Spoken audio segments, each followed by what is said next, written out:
সরকারের জনকল্যাণমূলক কাজের স্বার্থে আরও বেশি মানুষকে কর ও ভ্যাট দেওয়ার আহ্বান জানিয়েছেন অর্থ উপদেষ্টা ডক্টর সালেউদ্দিন আহমেদ।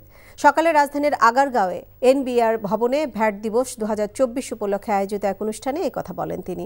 সেই সাথে কর বা মূসক আদায়ের ক্ষেত্রে মানুষ যাতে কোনো ধরনের হয়রানির শিকার না হয় সেদিকে এনবিআরকে লক্ষ্য রাখার আহ্বান জানান অর্থ উপদেষ্টা।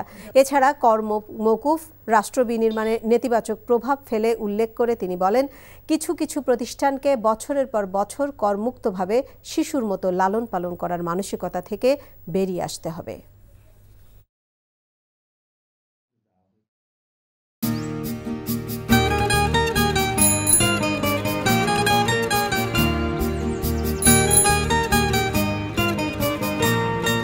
শুনেন, পুরুষ মানুষ তো এভাবে ভয় পেলে চলে না, মুখে সাহস রাখতে হয়। যা বলবেন সোজা সাপটা বলবেন।